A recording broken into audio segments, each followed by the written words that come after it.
कस्ता छन्। यी कुराहरूको सन्दर्भमा युवा नेताहरूले यस अगाडि नै चर्चा गरिसक्नु भएको छ भन्ने मलाई लाग्छ। हामी आइपुग्नभन्दा अगाडि नै यस सम्बन्धमा काफी चर्चा भएको होला। आज देश गठबन्धन नामको एउटा नक्कली जनताले छानेको होइन, परमादेशबाट आएको सरकार। यो सरकार अझै हामीले 1.5 महिनाभन्दा अझै बढी यो सरकार बिहोर्नु पर्ने भएको छ। यस्तो अवस्थामा देशलाई ओह्रालो लगाइराखेको छ र अहिले पनि विभिन्न ऐनहरू, विधेयक, अध्यादेशको रूपमा विभिन्न ऐनहरू ल्याएर यसमा यति बेला विभिन्न क्षेत्रमा लाइसेन्स, विद्युतको पीपीए गर्ने सम्बन्धी अध्यादेश, अरू विभिन्न प्रकारका अध्यादेशहरू लाइन लगाएर पठाउने तयारीमा छ सरकार। यसको अर्थ कमिसनको खेलमा सुनिँदैन भने हो।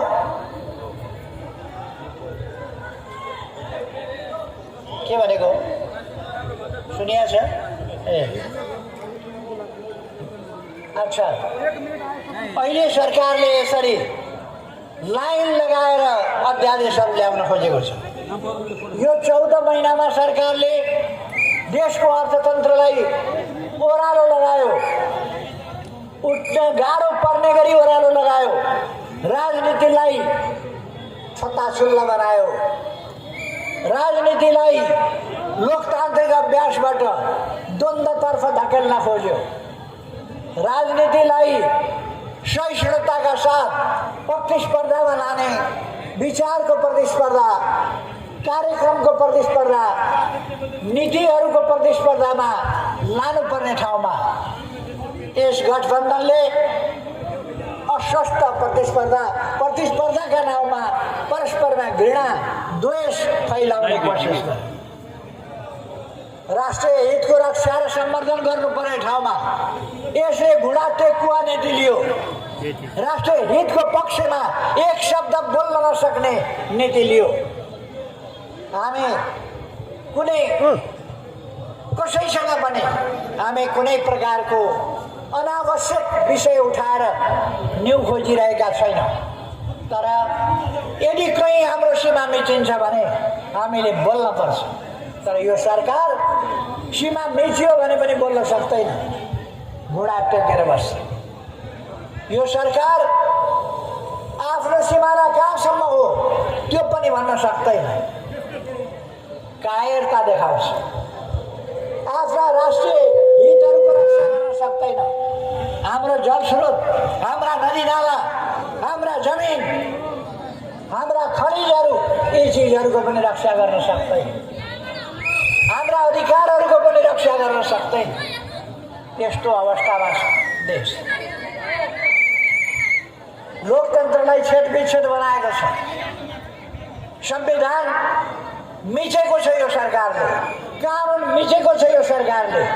राज्यका विभिन्न अङ्गलाई अपमान गर्ने, बदनाम गर्ने, त्यसलाई गलत ढङ्गले प्रयोग गर्न खोज्ने अथवा महाभियोग जस्ता कुराहरूबाट तर्साउने, त्यो टुङ्गो नलगाउने, टुङ्गो नलगाएर झुन्ड्याएर राखिरहने यस्ता कामहरू गरिरहेको छ। यो सरकार नागरिकताको समस्या समाधान हुन दिँदैन।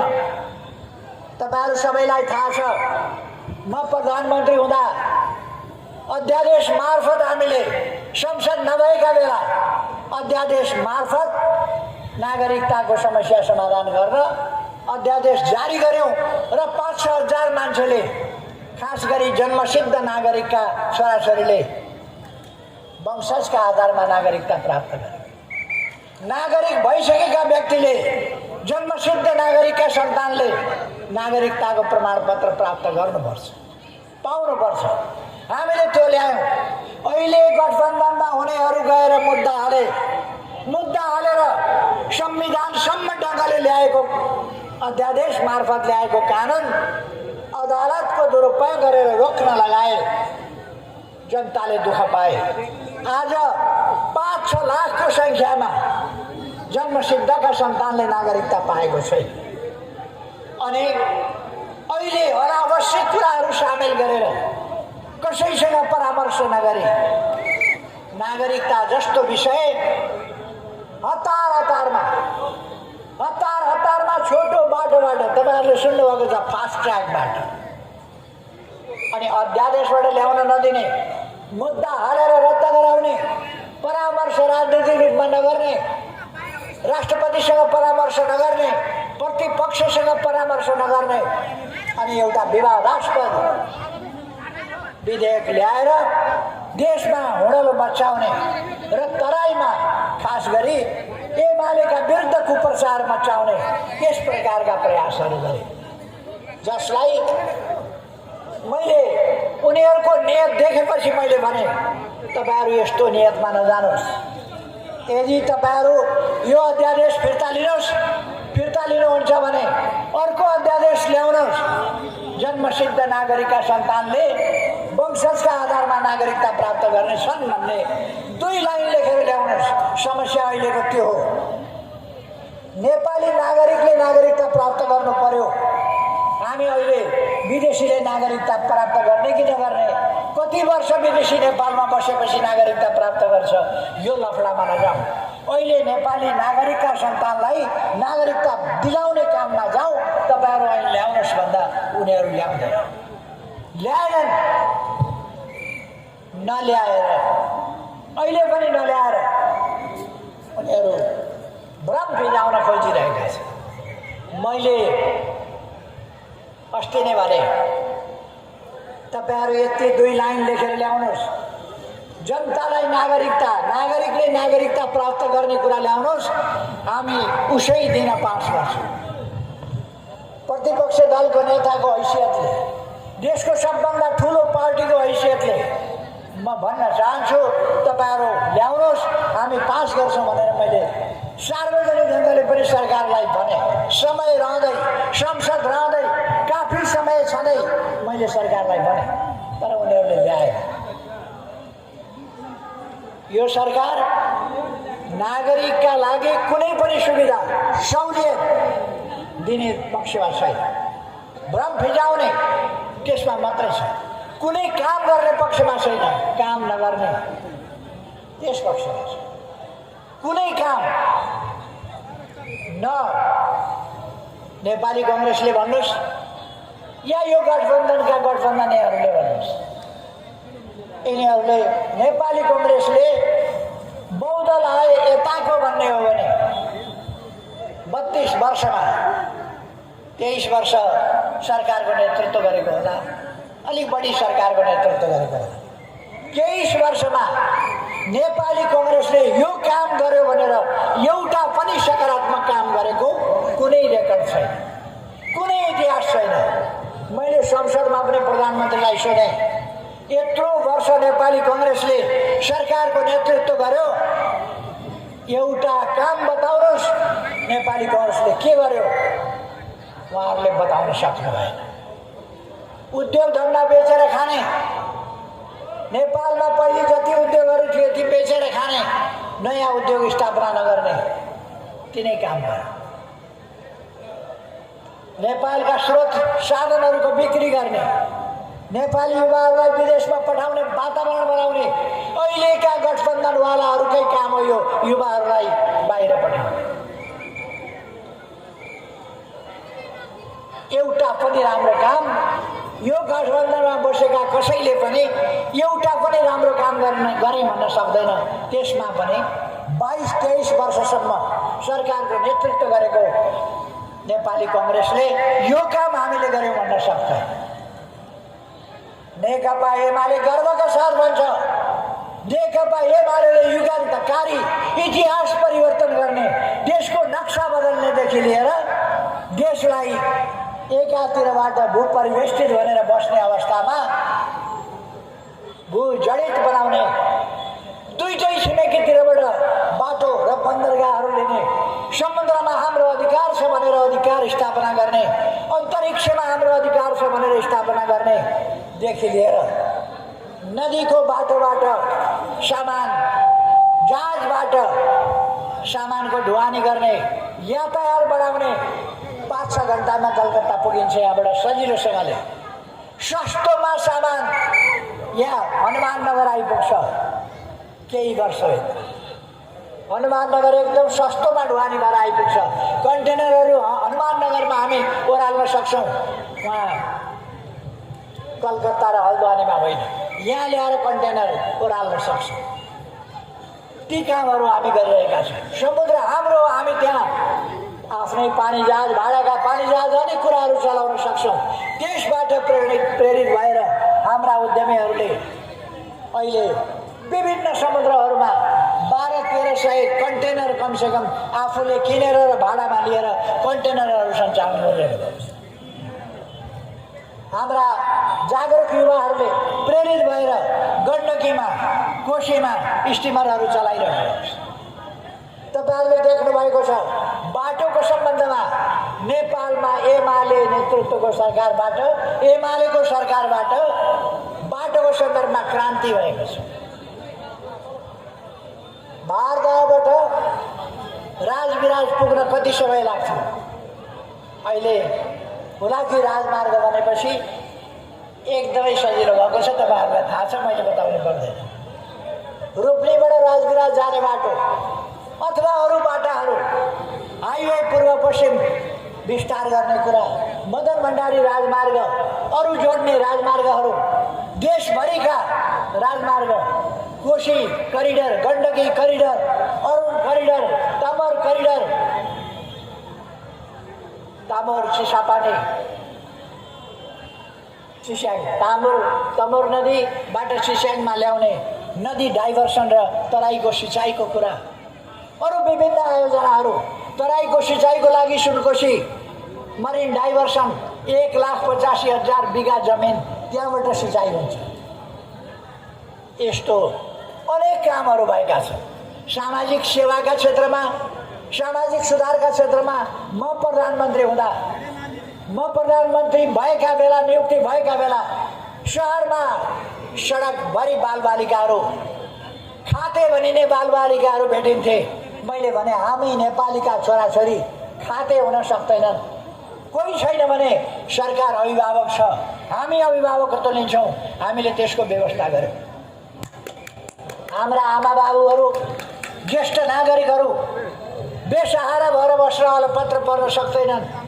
मानसिक सन्तुलन बिग्रिएका, मानसिक बिमारी परेका अथवा बेसहारा भएका व्यक्तिहरू सडकमा अलपत्र पर्नु पर्दैन। सरकारले त्यो काम गर्छ भनेर हामीले ती कामहरू गर्छौँ। सडकका सहयोग अपेक्षी मानवहरू, त्यस्ता मानवहरूलाई निकाल्ने बन्दोबस्त गर्ने ती कामहरू विभिन्न सङ्घ संस्थासँग मिलेर हामीले गर्यौँ। हामीले एचआईभी पीडित बालबालिका, परित्यक्त अपहेलित बालबालिका, उनीहरूको सम्बन्धमा काम गर्यौँ।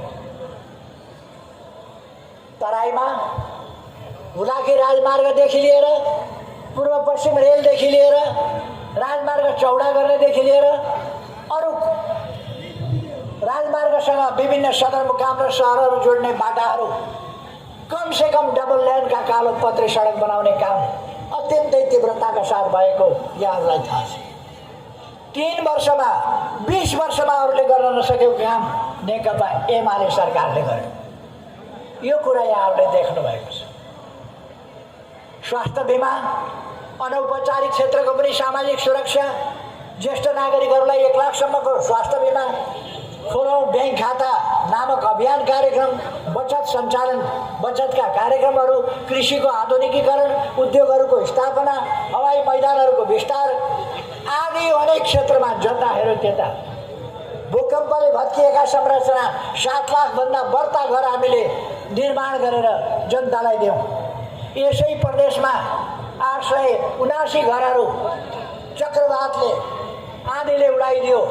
केही महिनाभित्र हामीले ती घरहरू फुस्का छाप्राका ठाउँमा पक्की घर बनाएर, टोयलेट बाथरुम सहितका घरहरू बनाएर जनतालाई हस्तान्तरण गर्यौँ। यस्ता अनेकौँ कामहरू। ज्येष्ठ नागरिक भत्ता हामीले सुरु गर्यौँ, हामीले 4000 पुर्याएका छौँ। यी सबै काम हामीले गरे। सेना प्रहरीका भाइ बहिनीहरूलाई श्रेणीविहीन अवस्थाबाट श्रेणीमा ल्याउने काम म गृहमन्त्री हुँदा 51 सालमा मैले गरेँ। यस्ता कतिवटा काम हामीले कुनै क्षेत्रमा सुधार उन्नति प्रगति नगरेको कुनै क्षेत्र छैन।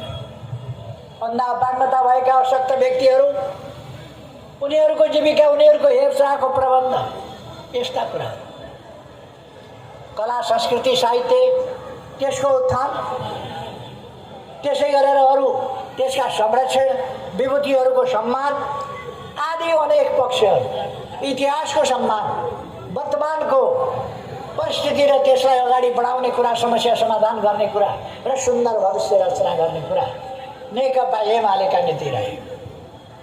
यसै कारण नेपाली सम्पूर्ण दाजुभाइ दिदीबहिनीहरू देशभित्र हौँ अथवा विदेशमा, आज नेकपा एमाले प्रति असाधारण आकर्षण बढेको छ। आज यहाँ मात्रै सैकडौँको सङ्ख्यामा, हजारौँको सङ्ख्यामा साथीहरू पार्टी प्रवेश गर्नुभएको छ। म पार्टी प्रवेश गर्ने साथीहरूलाई यी सबै कुरा बुझेर नै प्रवेश गर्नुभएको उहाँहरूलाई हार्दिक स्वागत गर्न चाहन्छु। पार्टीमा सबै साथीहरूलाई हार्दिक स्वागत छ। आज यहाँ नेकपा यसबाट, माओवादीबाट, नेपाली कङ्ग्रेसबाट, जनमत पार्टीबाट, जनता समाजवादी पार्टीबाट र अरू पार्टीहरूबाट पनि व्यापक रूपमा साथीहरू, नेताहरू, कार्यकर्ताहरू ती पार्टीहरू परित्याग गरेर नेकपा एमालेमा प्रवेश गर्नुभएको छ। अझै पनि अरू पार्टीमा केही साथीहरू बाँकी हुनुहुन्छ। ती साथीहरूलाई म आग्रह गर्न चाहन्छु, आउनुहोस्। देश बनाउने पार्टी नेकपा एमाले हो। देश बनाउने पार्टी, बचाउने पनि एमाले हो, बनाउने पनि एमाले हो। यो देशका जनताका समस्या समाधान गर्ने पार्टी एमाले हो। सुकुम्बासी समस्या समाधान गर्ने, भूमिका समस्या समाधान गर्ने यो कार्यक्रम लिएर सरकार अगाडि बढिरहेको थियो। विकासको अभियान लिएर अगाडि बढेको थियो। भत्किएका हाम्रा संरचनाहरू पुनर्निर्माण गरेर अगाडि बढिरहेको थियो। शिक्षाका क्षेत्र, स्वास्थ्यका क्षेत्र, अनेक क्षेत्रहरूमा त्यही ढङ्गले एउटा विकासको लहर ल्याएर अगाडि बढिरहेको थियो। यस्तो अवस्थामा सरकारसँग राम्रा कामको कारणले अरू सबै प्रतिक्रियावादी शक्तिहरू, भ्रष्ट तत्त्वहरू डराएर साँठगाँठ गरेर सेटिङमा नेकपा एमालेको सरकार ढाल्ने काम भयो। अब मङ्सिर 4 गते निर्वाचन आउँदैछ। मङ्सिर 4 गतेको निर्वाचनलाई हामीले देशलाई जिताउने, देशलाई बचाउने, देशलाई जिताउने, जनतालाई जिताउने, शान्तिको अभियानलाई जिताउने, विकासको अभियानलाई जिताउने, यसका निम्ति अरू कसैले सक्दैन, नेकपा एमाले सक्छ। त्यसकारण सूर्य चिन्हमा मतदान गरेर नेकपा एमालेलाई विजयी बनाउने आवश्यकता छ।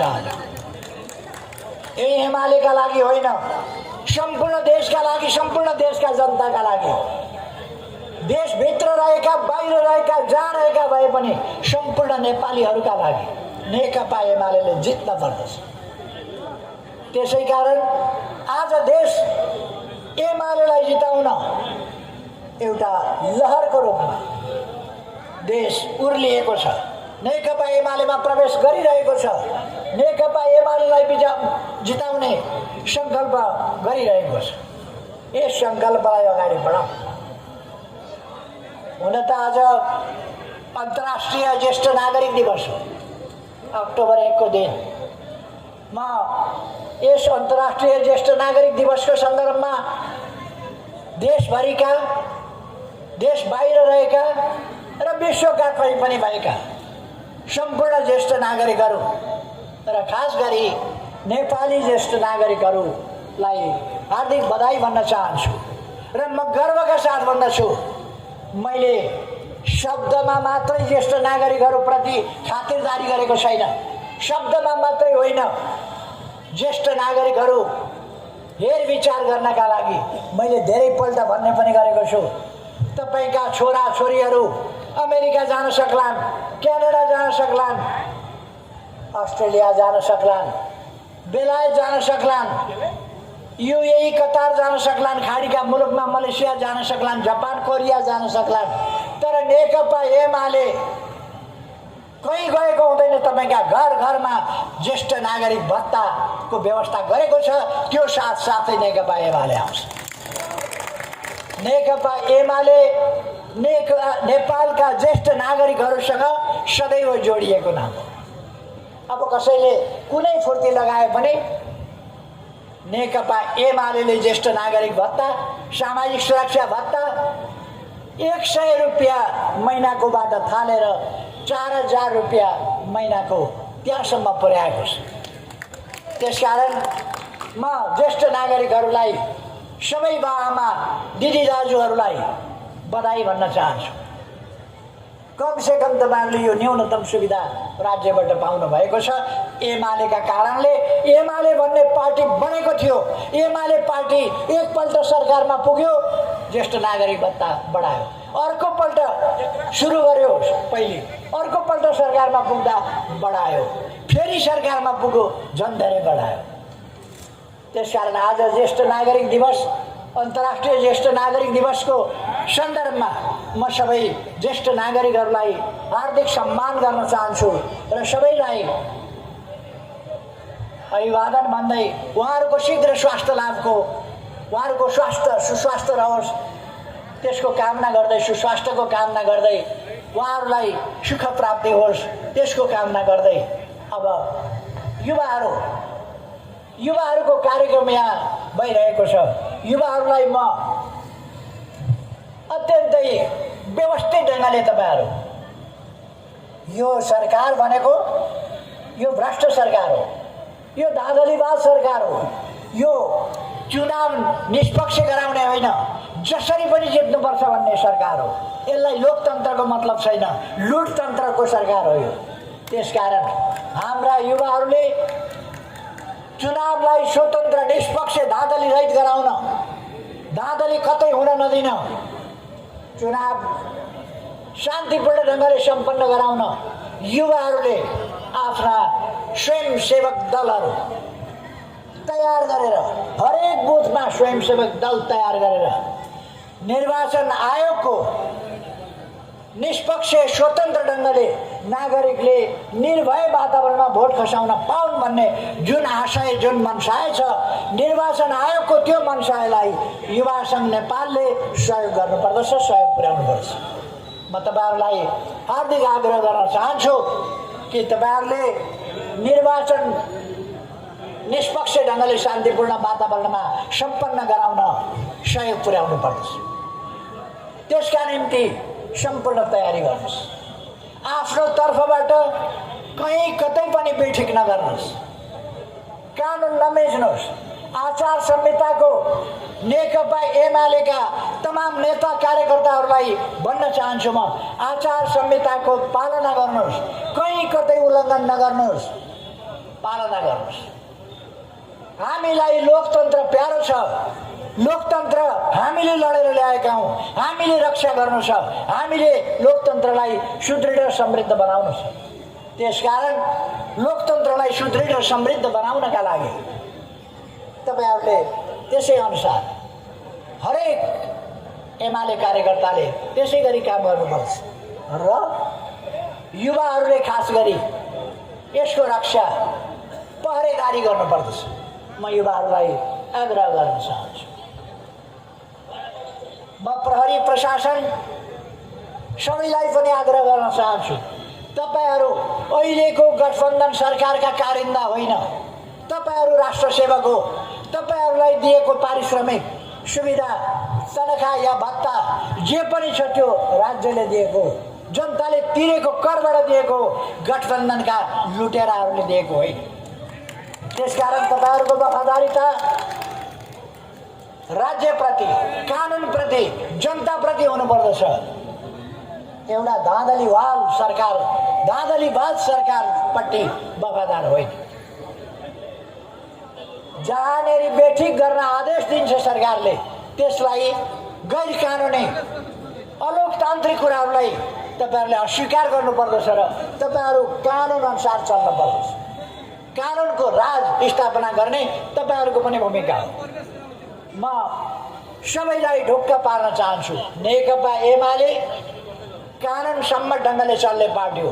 कानुन बमोजिम चल्छ, कानुन बाहिर जाँदैन, शान्तिपूर्ण ढङ्गले चल्ने पार्टी हो, शान्तिपूर्ण ढङ्गले जान्छ। कसैका सभामा, कसैका कुनै कार्यक्रममा कहीँ पनि बेठोल्ने, डिस्टर्ब गर्ने, हल्ला गर्ने यस्ता कामहरू कसैले गर्नु हुँदैन। नेकपा एमाले गर्दैन। सबैले आफ्ना सभा गरून्, सबैले आफ्ना र्याली गरून्, सबैले आफ्ना प्रचार गरून्, सबैलाई स्वतन्त्र ढङ्गले मत हाल्ने वातावरण बनोस्। नेकपा एमाले त्यस कुरामा प्रतिबद्ध छ। अस्वस्थ, अनैतिक, अलोकतान्त्रिक यस्ता खालका क्रियाकलापहरूमा एमाले संलग्न हुँदैन, हुने छैन। त्यता म सबैलाई आश्वस्त पार्न चाहन्छु। र अरू कसैले कानुन विपरीतका काम गर्न खोज्यो भने नेकपा एमाले सहने छैन भन्ने कुरा पनि म स्पष्ट पार्न चाहन्छु। नेकपा एमाले गडेउला जस्तो जे गरे पनि, टाउकामा घोस्दाखेरि पनि मुन्टो लुकाएर हिँड्ने, टाउको पछि सारेर हिँड्ने त्यस्तो पार्टी होइन।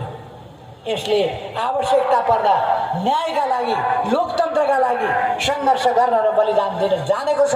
त्यो इतिहास कायम गरेर आएको पार्टी हो भन्ने कुरा म बताउन चाहन्छु। अब धेरै म समय नलिउँ, हाम्रो प्लेन छुट्ने समय, प्लेनका लागि हामी पुग्न ढिलो हुने अवस्था बनिसक्यो। त्यसकारण म यहाँहरूसँग आगामी अनेक चाडहरू छन्, दसैँ, तिहार, छैठ आदि अनेक चाडहरू छन्। यी सबै चाडहरूको सम्बन्धमा यहाँ सबैमा धेरै धेरै